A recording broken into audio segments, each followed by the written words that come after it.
Pinabalik na ng Golden State Warriors si Seth Curry for the remainder of the NBA season sa taong ito.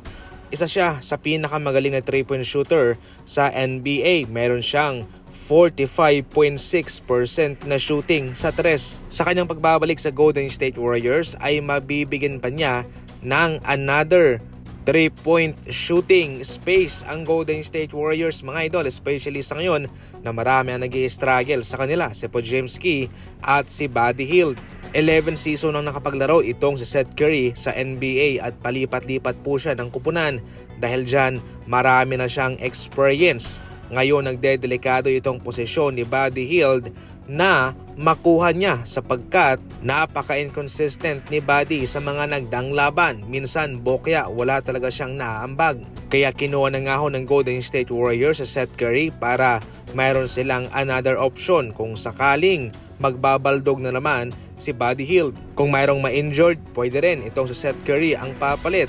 So totally mga idol, dahil kay Seth Curry ay mabibigyan pa talaga ng another scoring option itong si Coach Steve Kerr, especially sa kanilang tira sa 3. Hindi naman kaagad na mapapalitan si Buddy Hield. Siyempre, susubukan muna ng Golden State Warriors si Seth Curry. Kung maganda naman ang kanyang inilalaro kumpara kay Buddy Hield, aba, doon na mapapalitan si Buddy. Samantala, kahit na siya ay nasa Clippers man at nag-i-struggle sila, itong si James Harden ay naninindigan sa kanyang magandang stats na ibinibigay para sa Clippers. Subalit hindi po ito nagre-reflect sa kanyang kupunan. Sa ngayon ang Clippers ay nasa 5 wins and 15 losses. Sila ay nasa ika-14 na posisyon sa kanilang conference. Sa ngayon, itong si James Harden ay mayroong playoff streak. Siya ay nakapasok sa playoff ng 17 straight NBA season. Pero ngayon dahil nga sa record sa standing nitong LA Clippers ay posibleng maputol ang streak nito ni James Harden.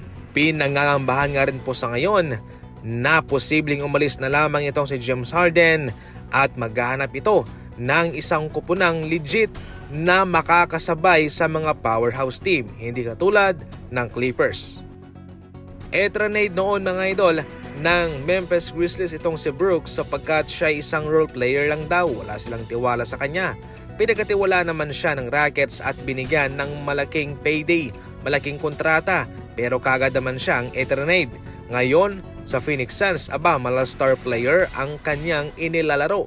Hindi na siya role player kundi ibang level na. Ngayon sa Phoenix Suns meron po siyang 22 points, 3 rebounds, 2 assists, 2 steal per game. 45% ang shooting sa field and 32% naman sa 3-point line.